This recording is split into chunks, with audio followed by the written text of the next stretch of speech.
What would you do if your own mother asked you to give your husband to your younger sister? What if that same sister had already stolen your future once, your dreams, your work, your very identity, and now set her eyes on the man who swore to protect you? How far would you go to defend what is yours, and what price would betrayal demand?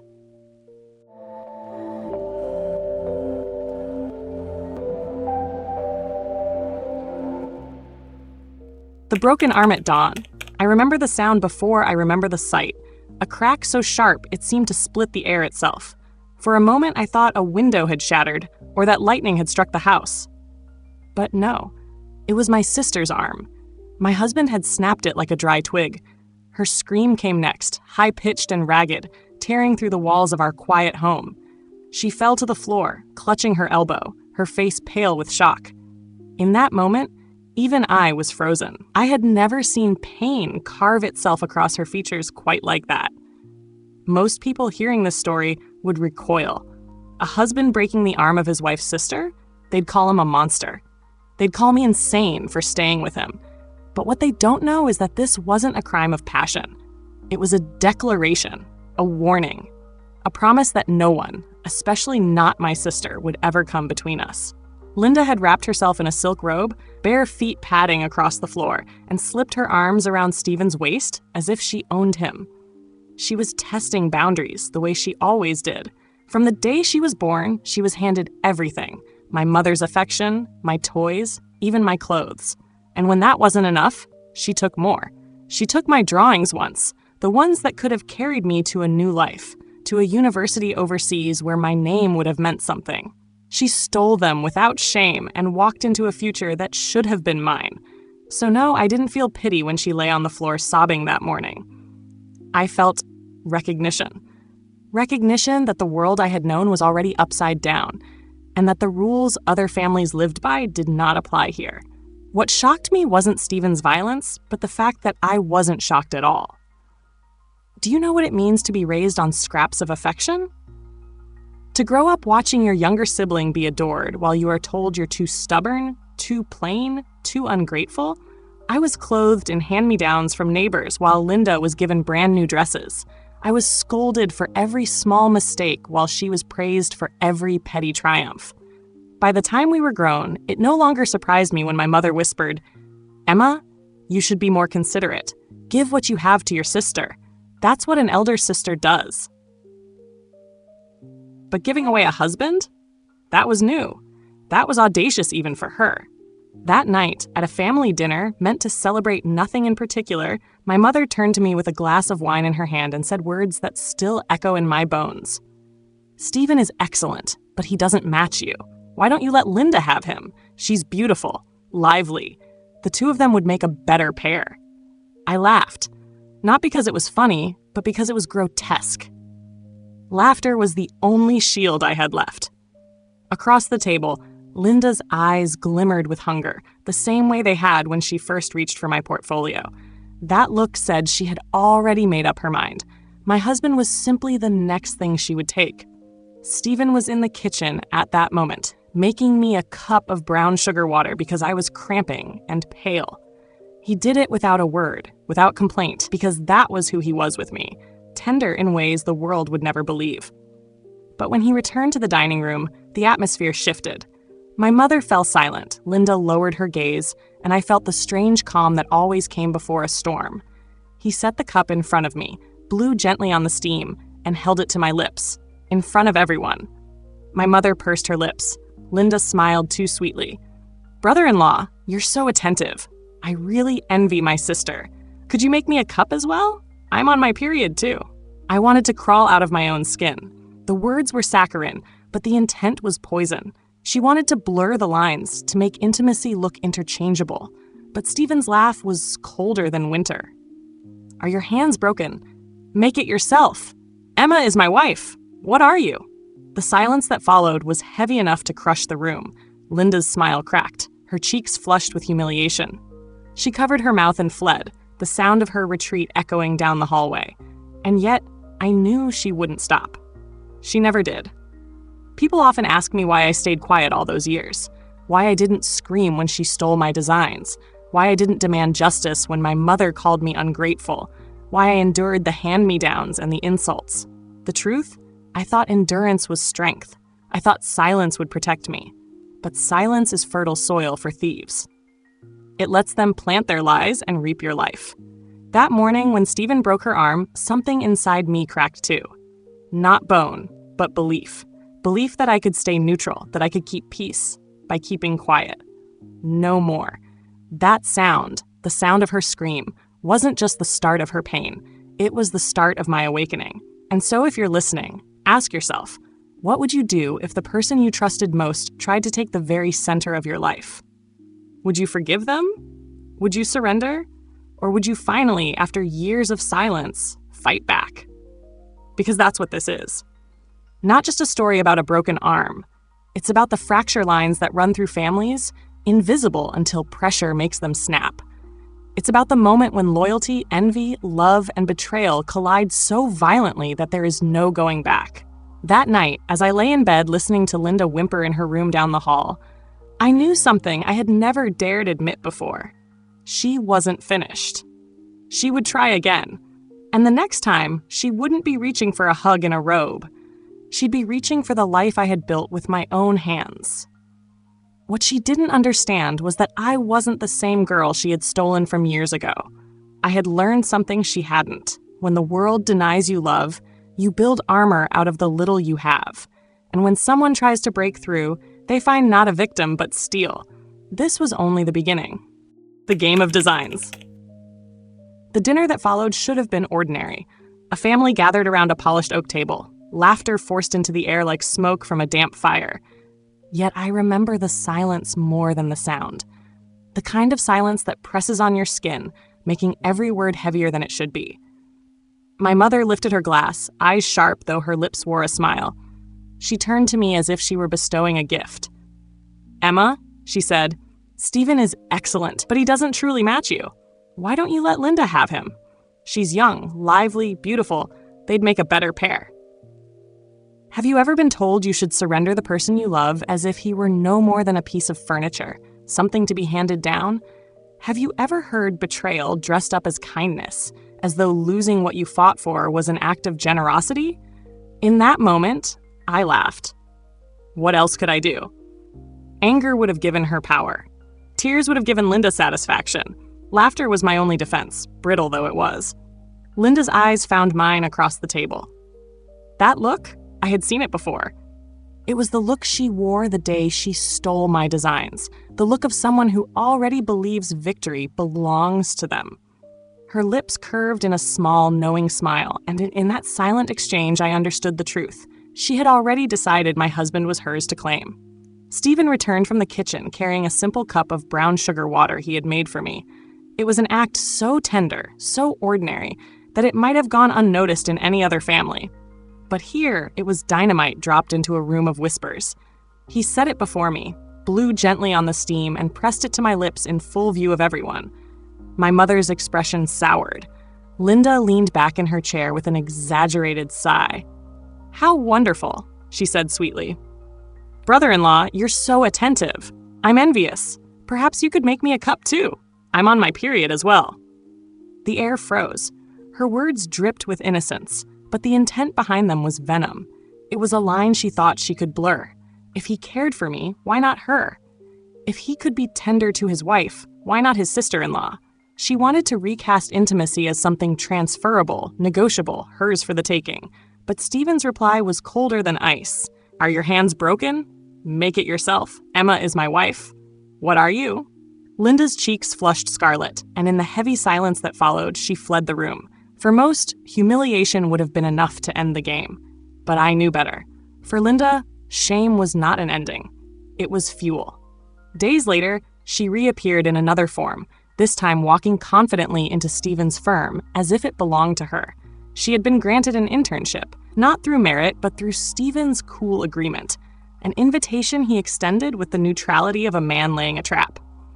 Dressed in clothes too expensive for her experience, perfume trailing like a flag, she strutted across the lobby with her head held high. And soon the whispers began again. "Do you know how hard it is to get a place here?" she murmured to her new colleagues. Luckily, I have a special relationship with the boss. She smiled coyly, never quite saying the words, but leaving enough unsaid to let imaginations run wild. What happens when lies wear the mask of charm? What happens when insinuation travels faster than truth? I watched her from across the office, her laughter floating above the low hum of work. For a moment, I feared her performance might succeed. After all, charm is a weapon, and she had been sharpening hers since the day she learned to speak. But then I saw the expressions on her colleagues' faces. Their amusement was not admiration, it was disdain. Because Stephen had already made our marriage public on my first day at the firm. Her whispers rang hollow, desperate. She had underestimated him again. Stephen remained silent, observing. He did not confront her immediately. He simply gave her a project. Large, critical, one that could make or break a career. And here is the truth Linda never understood. When someone builds their identity on theft and lies, a real challenge is not an opportunity. It is exposure. She accepted the project with a triumphant smile, clutching the folder as if it were a crown. She did not see the noose tightening around her neck. A warm welcome to you all from Dran. If this story grips you, if you feel the tension in your chest and the questions rising in your mind, stay with us. And don't forget to subscribe to Dran so we can continue bringing you more stories like this, stories that unravel secrets and expose truths that families would rather keep buried. Your support is what fuels the telling. Linda worked tirelessly, or rather, pretended to. She lingered in corridors, lingered at Stephen's door, asked shallow questions she thought sounded intelligent. Yet I could see the cracks forming quickly. She did not have the vision. She did not have the skill. What she had was a mask, and masks cannot design buildings. Still, she smiled and boasted, certain she would triumph. And I, for the first time in years, felt something stir inside me. It was not only anger, not only bitterness. It was the sharp, rising anticipation of justice being woven silently in the background. I realized then, this was no longer just about stolen designs or childish envy. This was about truth, demanding to be seen. So I ask you, what would you do if the person who once robbed you of your future walked boldly into your present, daring to steal again? Would you stand back, waiting for them to stumble? Or would you prepare quietly for the moment the mask slips and the world sees who they really are? I did not yet know how the game would end, but I knew one thing for certain. Linda had entered an arena she did not understand. And this time, she would not be stealing from a silent sister. She would be standing against a husband who was both protector and strategist, a man who never forgot, never forgave. The project was her test. And Stephen's silence was not indifference. It was the calm before a storm that would not only shake her illusions, but expose every theft she had ever hidden. This was only the beginning of the game of designs. The midnight theft. The night it happened, the office was supposed to be asleep.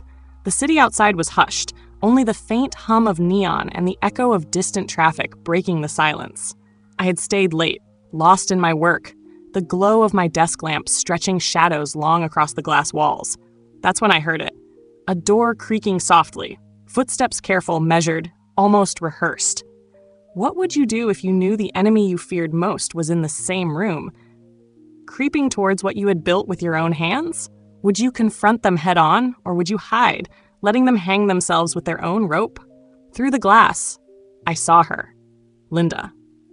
Hood pulled over her hair, shoulders hunched, but her perfume betrayed her.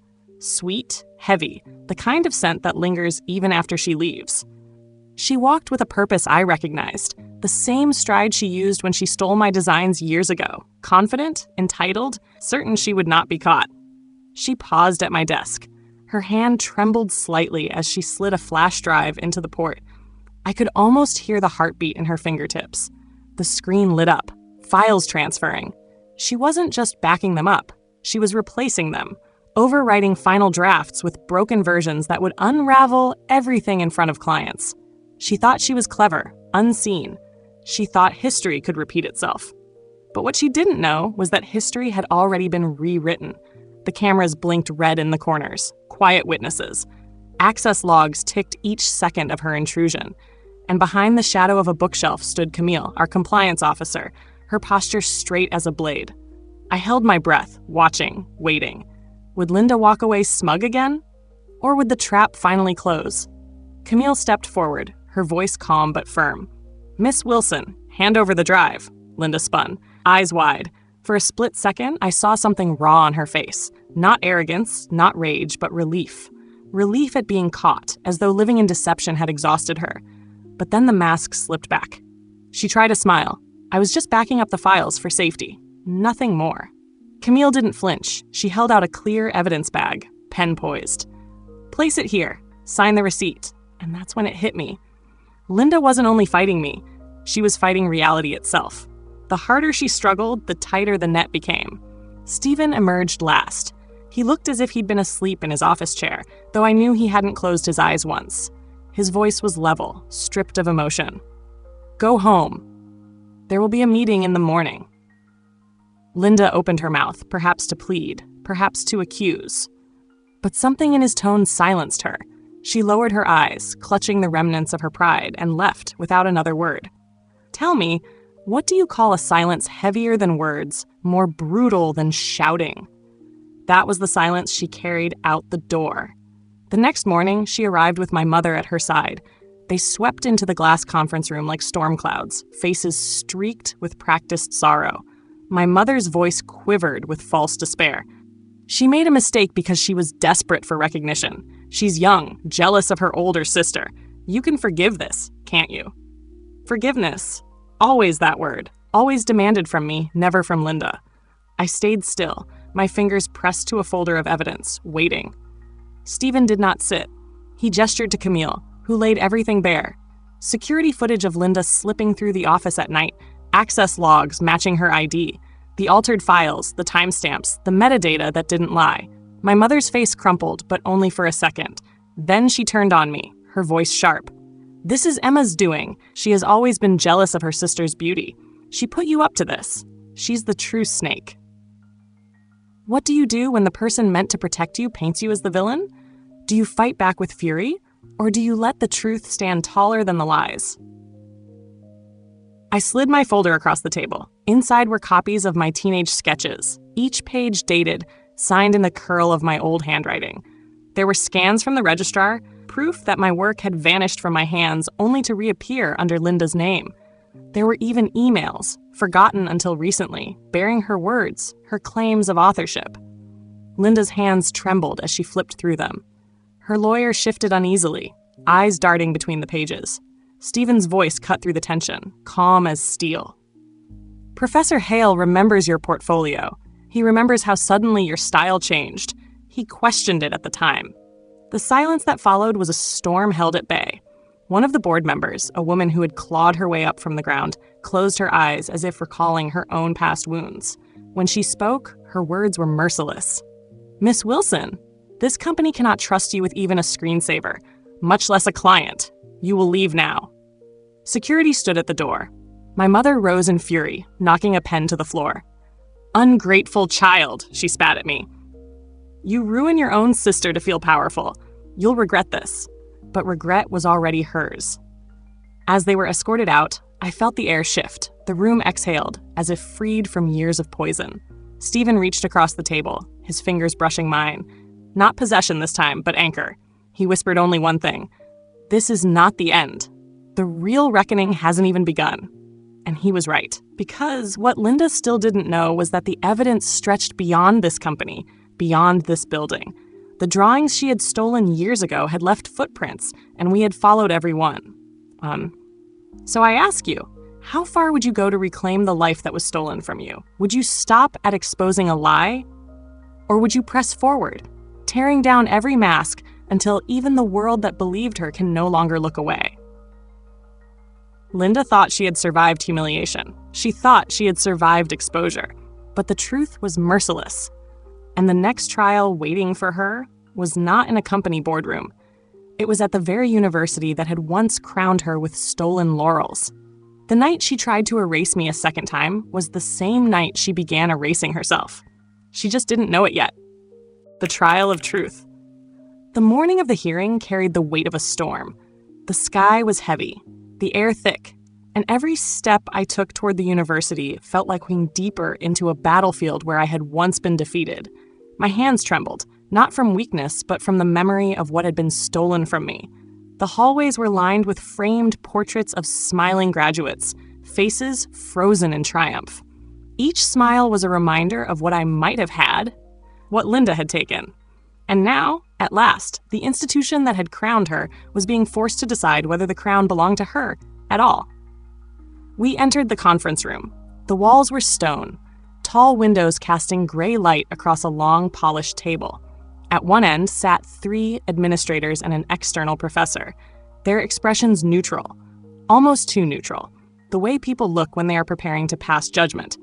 Linda sat across from me, her lawyer whispering at her ear, her mother behind her like a shadow, lips pressed into a thin, hard line.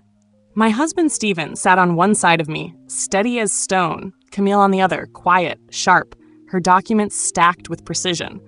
I felt trapped between strength and silence, and still my chest shook with a single thought. What if they don't believe me? The chairwoman cleared her throat and began to speak. The purpose of this review, she said, is to examine the authenticity of submissions associated with the degree awarded to Linda Wilson. Her voice echoed in the cold air. Evidence has been submitted by both parties. We will hear statements. We will review documents. The truth must be established. Linda's lawyer rose first. He was smooth, too smooth, with the kind of confidence built not on facts, but on theater. Ladies and gentlemen, he began, this is not an academic matter. This is a family feud. 2 sisters, one jealous of the other, dragging private bitterness into public halls. Any similarities between their drawings are mere coincidence. Teenagers imitate styles. They share ideas. No theft occurred. And to reopen such wounds years later is unfair to a successful alumna. Linda lifted her chin, her face arranged in pride, as if his words alone could seal the truth. But her eyes flickered when they met mine. For a moment, I saw fear. Then it was my turn. My knees were weak as I stood, but my voice found strength with every word. I spoke of nights spent bent over my desk, pencil scratching across paper until my fingers cramped. I spoke of the envelope I had prepared for the overseas program, the dream school I never entered, the dream that vanished when Linda walked through their doors instead. I opened the folder on the table. Out spilled copies of my sketches, dated, signed in the handwriting of a girl who still believed effort would be enough. There were photographs, proof preserved by my stepfather's mother, who had seen Linda sneak out with the originals years ago. Camille rose and placed more on the table. Registrar scans, matching signatures, version control logs that tracked the evolution of my style from then until now. And Stephen slid across a letter, written by Professor Hale, who remembered Linda's sudden, inexplicable shift in artistic voice halfway through her studies. He had suspected then. Now he confirmed. The administrators shuffled through the pages. Their faces did not betray belief or disbelief. That silence was the cruelest thing of all. My heart pounded. What if they dismissed it all as coincidence? What if, once again, the world chose her charm over my truth? And then the twist came. One professor leaned forward and asked Linda directly, "Can you explain why your early assignments reflect one style, yet your portfolio, a portfolio that gained you entry, suddenly shifts to another, inconsistent with your earlier work?" Linda hesitated. Her mouth opened, closed. She muttered something about growth, about practice, about mentorship. But the professor pressed again, this time laying 2 drawings side by side. One from her early coursework, one stolen from me. The contrast was undeniable. The silence in the room grew heavy, pressing down on her. And for the first time in my life, I saw Linda shrink. Not with shame, she admitted, but with the collapse of a mask she could no longer hold. My mother leaned forward then, her voice sharp, desperate. "You don't understand," she hissed. "Emma is jealous. She wants to ruin her sister. She has always been ungrateful." Her words echoed in the hall, brittle, furious, but they no longer carried weight. For once, her accusations bounced off armor I had built through years of scars. I looked at the panel, and I knew. The tide had shifted. Even if the verdict was not immediate, the illusion was broken. Do you feel the tension tightening? That edge-of-your-seat question of whether justice will finally be done? If you do, then please, take a moment. If you enjoyed this video, please consider giving it a like. It may seem like a small action, but for us, it's a huge encouragement that fuels our passion to bring you even more captivating real-life stories. The chairwoman closed her folder and spoke with the voice of stone. The integrity of this institution requires full diligence. A decision will take time. But we have heard the evidence. The review remains open. It was not a victory yet, but I felt it in my bones. The truth had begun to move, and once it moves, it does not stop. Outside, rain had begun to fall, droplets sliding cold across the windows. I stepped into the gray light, my husband's arm firm around my shoulders. For years, I had carried the weight of betrayal, the pain of silence. Now, for the first time, I felt something different. Release. Stephen leaned close, whispering into my ear. We're almost at the end. His words did not carry the chill of vengeance this time, but the warmth of promise, and I believed him. This was the climax of years of stolen time, the turning point that would define the rest of our lives. Linda had walked into the tribunal armed with lies. She walked out with cracks spreading across every mask she wore. And as for me, I walked out into the rain not as a victim, but as a woman who had finally made the world listen. If this story has held you, if you've walked with me through each tremor of fear and surge of hope, then stay with us. Subscribe to Dran, and let us take you further into stories of betrayal, survival, and justice reclaimed. Your support ensures we can keep opening these doors, one hidden truth at a time.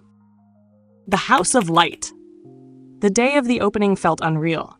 The sun fell in wide golden sheets through the high glass windows, lighting up the polished floors of the new arts center. Children rushed across the hall, their laughter bouncing against brick walls that had once stood silent and abandoned. Elderly neighbors leaned on canes, lowering themselves slowly onto benches built wide and steady for them. Teenagers clustered near the walls, plugging their phones into charging stations tucked discreetly along the corridors, their chatter spilling into the air like music. Everywhere I turned, the building breathed with life, and every corner of it had grown from my hands. Do you know what it feels like to see a dream return after being stolen? It is not triumph, not really. It is release. It is the weight sliding from your chest, the years of silence lifting, the voice you thought you had lost echoing back to you in a chorus of footsteps, laughter, questions. I stood at the entrance, the ribbon already cut, the crowd spilling through the doors. Cameras flashed, donors whispered to one another about vision, about innovation, but I wasn't thinking of them. My eyes were on the faces of strangers who were no longer strangers. Families who had waited for a place like this. People who now claimed it as their own. At the edge of the room, I saw them. My mother, her eyes sharp with resentment, and Linda, her wrist still wrapped in a bandage, her smile brittle as glass. They had come, even now, to make themselves seen. Their voices rose above the applause. Ungrateful child, my mother spat. Thief, liar, Linda hissed. And for the first time, I didn't flinch. Security moved swiftly, guiding them to the doors. Stephen stepped forward, his voice calm, final. These guests are not on our list. Please escort them out. Their shouts echoed, but already the doors had closed behind them. Their words no longer reached me. Tell me, what is more powerful? Silencing your enemies with rage, or silencing them with irrelevance? That was the moment I understood. They were no longer my world. They were noise outside a room filled with light. Reporters asked me how it felt, standing there, seeing the project come alive. I told them simply, this was always meant for the people outside the door. Now the door is open. Stephen stood beside me, not touching, not speaking, just present. When the cameras turned toward us, I saw something in his face I had never seen so openly before. Pride. Fierce, unwavering pride. Not because I had survived, but because I had built. And for once, I allowed myself to feel it too. As the evening light slanted across the floor, I caught sight of familiar figures. My father stood quietly in the crowd, his eyes soft with regret, and something gentler, pride of his own, perhaps too late, but real nonetheless. And then, moving slowly with a cane, came my stepfather's mother, Lady Beatrice, the woman who had once slipped coins into my pocket, who had kept copies of my stolen drawings hidden for years. She pressed my hand, her voice shaking. I knew you would build something. I just never imagined it would be this big. The tears came then, not the bitter ones of anger, but the quiet ones of release. For once, I did not hold them back. Have you ever waited your whole life to hear the words you deserved as a child? To be told you were seen, you were right, you were enough? That night, I heard them not from one voice, but from many, from every hand that reached to shake mine, from every neighbor who said, "Thank you." Linda's downfall was already written. Months later, the university announced the revocation of her degree for academic dishonesty. The statement was brief, clinical, merciless. Her name, once polished for display, became a caution whispered in the corridors she used to parade. She tried to reinvent herself under new names online, tried to gather sympathy with stories of betrayal. But lies are brittle things. Under weight, they crack. My mother shouted still, but fewer listened. Her words fell into silence, scattered like ash, and I no longer bent to pick them up. Justice is never neat. It doesn't sweep the past away or erase the scars, but it steadies you. It builds a floor under your feet, lets you stand where once you only stumbled. And sometimes, if you hold long enough, it even gives you back what was stolen. Not in the exact form you dreamed, but in something deeper. That night, when the crowds had gone and the lights of the center dimmed, I stood alone in the vast hall. My footsteps echoed back to me, softer now like a heartbeat. Stephen joined me, setting my shoes aside, pressing a cup of ginger tea into my hand. "You are finally home," he whispered. And for the first time, I believed him. Home was not the house where I had been told I was ungrateful. Home was not the silence where my dreams had been buried. Home was here, in walls I had designed, in light I had shaped, in voices that filled the air without malice. So if you are listening, if you have ever felt that what was yours has been stolen, that your voice has been drowned out by louder lies, hold on. Your silence is not the end. Your truth waits. And when it comes, it does not just return what you lost. It builds something greater, something no one can steal again. The story of Linda was never only about betrayal. It was about persistence. It was about finding strength in the wreckage, armor in the scars. And it was about choosing, finally, to build instead of to break. The doors of the center remained open that night, light spilling onto the street outside. And I realized that was the truest ending of all. Not revenge, not even victory, but creation. The world I had once been barred from was now mine to open to others. And so I leave you with this. The past can delay you. It can wound you. It can even steal from you. But it cannot erase you, not if you keep building. If this story has moved you, if you have felt the weight of these words and the release at their end, then let it be more than a story. Let it be a reminder. And if you would like to walk with us through more stories of truth reclaimed and voices restored, subscribe to Dran. Your support is the light that keeps these doors open, and together we will step through every one.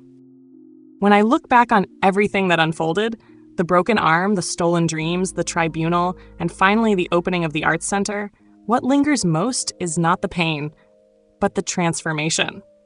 Pain was the spark, yes, but it was persistence that carried me through the darkness. For years, I thought silence would protect me. I believed endurance was strength.